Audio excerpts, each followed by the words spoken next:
தாய்மார்களே, பெரியோர்களே,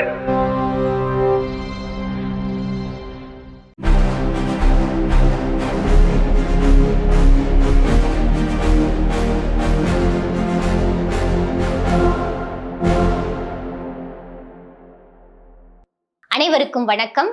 சுயமரியாதை, பகுத்தறிவு, சமூக நீதி கருத்துக்களை கொண்டு வெளிவரும் உலகின் ஒரே பகுத்தறிவு நாளேடு விடுதலையில் வந்துள்ள இன்றைய முக்கிய செய்திகளை பார்க்கலாம். மக்களின் அறிவு சரியாக பயன்படுத்தப்படாத வரையில் யார் அரசியல் அதிகாரத்தை ஏற்றுக்கொண்டாலும் அவர்கள் மக்கள் எதை விரும்புகிறார்களோ அதை செய்து அவர்களை ஓரளவுக்கு திருப்தி செய்துவிட்டு மற்றபடி தம் சுயநலத்திற்கான சகலத்தையும் செய்து கொள்ள முடியுமே தவிர மக்களுக்கு பயனளிக்கக்கூடிய காரியங்களை செய்ய முடியாது.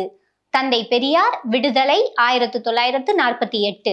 கொள்கைக்காக முடிவெடுத்த திமுக கூட்டணி கட்சிகள், ஜனநாயகத்தை காத்து நிற்கும் திராவிட முன்னேற்ற கழகம், நேரம் பார்த்து காத்திருக்கும் RSS, பாஜக, ஆதரவு போர்வையில் ட்ரோஜன் குதிரைகளும் மாயமான்களும், எச்சரிக்கை என திராவிடர் கழகத்தின் தலைவர் ஆசிரியர் அவர்கள் அறிக்கை விடுத்துள்ளார்.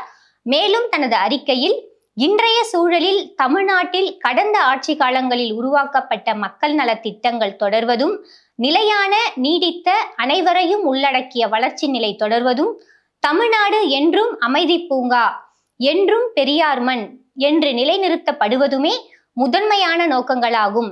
அதனை உணர்ந்து ஆட்சியில் இருப்போரும் ஆட்சியில் இருந்தோரும் மக்களுக்கான அறப்போராளிகளும் சமூக இயக்கங்களும் கடமையாற்ற வேண்டும் என வேண்டுகோளும் விடுத்துள்ளார்.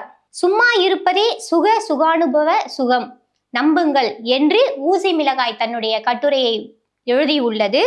இதில் பிரதமர் மோடி அவர்கள் கடந்த காலமாக அண்மையில் விடுத்த வேண்டுகோளை பற்றிய செய்திகள் இந்த கட்டுரையில் இடம்பெற்றுள்ளன.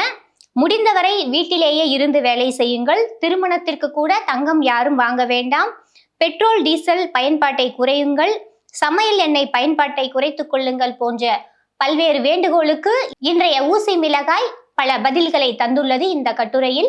வாசகர்கள் அவற்றை படிக்கவும். மதத்தை நம்பினால் மரணம் தானா என்ற தலைப்பில் இன்றைய விடுதலையின் தலையங்கம் இடம்பெற்றுள்ளது. கோவை அருகே வெள்ளையங்கிரி மலையில் சித்திரை முழுநிலவு நாளன்று மலையேறிய 34 வயது மதிக்கத்தக்க இளைஞர் ஒருவர் 7வது மலையில் எதிர்பாராத விதத்தில் உயிரிழந்துள்ளார். அவரது உடைமைகள் எதுவும் அருகில் இல்லாத நிலையில் உயிரிழந்தவர் யார் என்பது பற்றிய தகவல்கள் இன்னும் உறுதி செய்யப்படவில்லை. இந்த ஆண்டு மட்டும் இதுவரை 12 உயிர்கள் மலையேற்றத்தின் போது இழந்துள்ளனர். உயிரிழந்தவர்களில் பெரும்பாலானோர் 30 வயது முதல் 45 வயதுக்கு உட்பட்டவர்கள். போதிய உடல் தகுதியின்மை, மூச்சு திணறல் மற்றும் செங்குத்தான பாதைகளில் மலையேறும் போது திடீர் மாரடைப்பு ஆகியவையே மரணத்திற்கு முக்கிய காரணங்களாக உள்ளன என மருத்துவர்கள் சுட்டிக்காட்டுகிறார்கள். மத நம்பிக்கை என்பது மனிதனின் அறிவையும் தன்னம்பிக்கையையும் பாழ்படுத்தக்கூடியது என்று எவ்வளவோ எடுத்து கூறியும் பிரச்சாரம் செய்தும் நூல்களை வெளியிட்டும் வந்துள்ளோம். நாட்டில் ஓரளவு விழிப்புணர்வு ஏற்பட்டுள்ளது என்பது உண்மைதான் என்றாலும் இன்னும் கடவுள் மத நம்பிக்கைகளில் மூழ்கி மாளக்கூடியவர்கள் இருக்கத்தான் செய்கிறார்கள். பொருளுக்கு பொருளும் கேடு, மனித உயிர்களும் பறிபோகும் கொடுமை இன்றைய காலகட்டத்தில் நிறைய உள்ளது. இவற்றிற்கு பிறகும் கடவுள் ஒருவர் உண்டு, அவர் சகல சக்தியும் வாய்ந்தவர், அவரை தரிசித்தால் நாம் நினைப்பதும் வேண்டுவதும் கிடைக்கும் என்று நம்புகிறார்கள் என்றால் அது எப்படி அறிவுடைமையாகும்? அப்படி இருந்தால் மலையேறி வருகின்ற பக்தர்களை காப்பாற்றி இருப்பாரா? மனிதர் என்பதற்கு அடையாளம் பகுத்தறிவே. அதனை பயன்படுத்துவீர், பண்படுவீர், சிந்திப்பீர் என இன்றைய விடுதலையின் தலையங்கம் இடம்பெற்றுள்ளது. மேற்கு வங்க அரசியலில் பரபரப்பு. தேர்தல் அதிகாரியை தலைமைச் செயலாளராக நியமிப்பதா? பாஜக அரசுக்கு கண்டனங்கள். ராஜஸ்தானில் மே மாதம் 2ஆம் தேதி நீட் தேர்வுக்கான வினாத்தாள் கசிந்ததை தொடர்ந்து ராஜஸ்தானை சேர்ந்த விடுதி உரிமையாளர் மற்றும் ஒரு மருத்துவரை விசாரணை வளையத்திற்குள் காவல்துறையினர் கொண்டு வந்துள்ளனர். நீட் வினாத்தாள் கசிவு விவகாரம். ரூபாய் 15 லட்சத்திற்கு மராட்டிய நாசிக் நகரை சேர்ந்தவரால் விற்கப்பட்ட வினாத்தாள் மாதிரி டில்லி அருகே உள்ள குரு கிராமம் மருத்துவரும் ஈடுபட்டுள்ளது தெரிய வந்துள்ளது. 2 ஆண்டுகளுக்கு முன்பே இதே மோடி அரசும் தேசிய தேர்வு முகமையும் தேர்வு ரத்து செய்ய முடியாது என உச்ச நீதிமன்றத்தில் வாதம் செய்தது. அப்போது கொடுத்த வாக்குறுதியும் சட்டமும் தற்போது காற்றில் விடப்பட்டு நீட் யூஜி தேர்வு ரத்து செய்யப்பட்டுள்ளதாக விமர்சனங்கள் எழுந்துள்ளன. அரசமைப்பு சட்ட சரத்து 26 இடம்பெற்றுள்ள சமய பிரிவு என்பதன் உண்மையான பொருளை ஆராயும் போதும் தனிநபரின் சமய சுதந்திரத்திற்கும் சமய பிரிவுகளின் மத உரிமைகளுக்கும் இடையே உள்ள வெளிப்படையான முரண்பாட்டை தீர்க்கும் போதும் உச்சநீதிமன்றம் அரசியலமைப்பின் ஆங்கில வடிவத்தையா அல்லது இந்தி வடிவத்தையா சார்ந்திருக்க வேண்டும். அரசியலமைப்பு சபை அரசியலமைப்பை ஆங்கிலத்தில் தான் ஏற்றுக்கொண்டது, இந்தியில் அல்ல. கேரள அரசு சார்பில் வாதங்கள் எழுந்துள்ளன. நாம் கொள்கை உறுதிமிக்க அரசியல் கட்சிகளாக ஒன்றுபட்டு நின்று மக்கள் நலனுக்காகவும் மாநில உரிமைக்காகவும் நம் பயணத்தை எப்போதும் போல தொடர்ந்து மேற்கொள்வோம். தமிழ்நாட்டை காக்கும் வலிமையும் அதற்கான போர்க்குணமும் நமக்கே உரியதாகும்.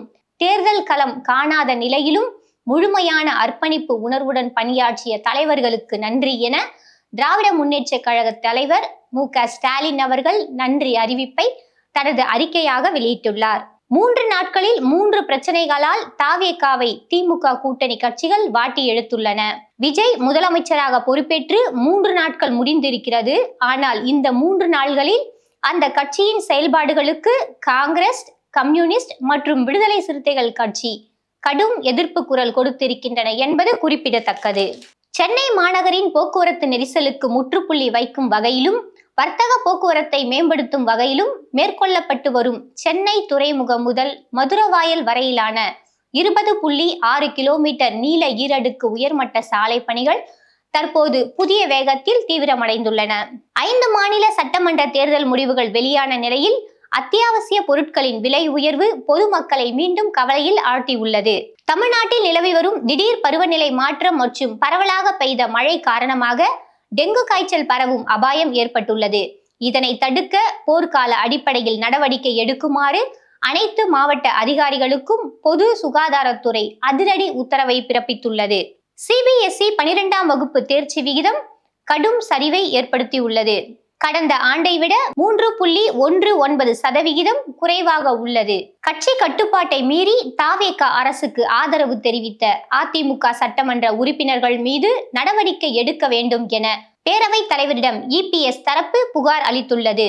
அதிமுக தொடர் தோல்விக்கு எடப்பாடி பழனிசாமியே காரணம் என CV சண்முகம் குற்றம் சாட்டியுள்ளார். அறிவியல் அரங்கம் பகுதியில் பசிபிக் கடலில் உலகையே வியக்க வைத்த புதிய கண்டுபிடிப்பு. 6200 மீட்டர் ஆழத்தில் கருப்பு முட்டைகள் பற்றிய தகவல்கள் இடம்பெற்றுள்ளன. 25 மரங்களின் ஆற்றல் ஒரே இயந்திரத்தில் 1.5 டன் கார்பன் டை ஆக்சைடை உறிஞ்சும் ஆல்கா மரம் பற்றிய செய்திகள் இடம்பெற்றுள்ளன. அபாய எச்சரிக்கை என்ற தலைப்பில் பூமியில் வாழ்வதற்கான பாதுகாப்பு வரம்புகளை கடந்துவிட்ட மனிதர்களை பற்றிய குறிப்புகளும் இன்றைய அறிவியல் அரங்கம் பகுதியில் இடம்பெற்றுள்ளது. பயணிகள் பாதுகாப்பு மற்றும் கண்காணிப்பை பலப்படுத்தும் வகையில் சென்னை ரயில்வே கோட்டத்தில் பூங்கா நகர், தண்டையார்பேட்டை, கொருக்குப்பேட்டை உட்பட 13 ரயில் நிலையங்களில் 495 கண்காணிப்பு பட கருவிகள் நிறுவும் பணி முழு வீச்சில் நடைபெறுகின்றன. பெரியார் மணியம்மை அறிவியல் மற்றும் தொழில்நுட்ப நிறுவனத்தில் தஞ்சாவூர் ஹெரிடேஜ் ரோட்டரி சங்கம் சார்பில் 500 மாணவர்களுக்கு ஓட்டுநர் உரிமம் வழங்கும் விழா நடைபெற்றது. நீட்டை எதிர்த்து நெடுங்குரல் ஒலிக்கட்டும், தயாராகி விட்டீர்களா தோழர்களே என்ற தலைப்பில் மின்சாரம் தனது கட்டுரையை எழுதியுள்ளது. இதில் நீட் தேர்வு பற்றிய பல்வேறு தகவல்களும், நீட் தேர்வால் யார் பாதிக்கப்படுகிறார்கள், நீட் தேர்வால் யாருக்கு பாதிப்பு ஏற்படுகிறது, எத்தனை மாணவர்களை குழந்தைகளை நாம் இழந்துள்ளோம் போன்ற பல்வேறு செய்திகள் இந்த கட்டுரையில் இடம்பெற்றுள்ளன. மாணவர்கள் தோழர்கள் அனைவரும் கட்டாயம் இந்த கட்டுரையை வாசிக்க வேண்டும். இது தவிர வருகின்ற மே 16 சனிக்கிழமை காலை சென்னை ராஜரத்தினம் ஸ்டேடியத்தில் நீட் தேர்வை எதிர்த்து திராவிடர் கழகத்தின் சார்பில் தமிழர் தலைவர் ஆசிரியர் அவர்களின் தலைமையில் ஆர்ப்பாட்டம் நடைபெற இருக்கிறது. இதில் தோழமை கட்சிகளின் தலைவர்கள் பலர் பங்கேற்கிறார்கள்.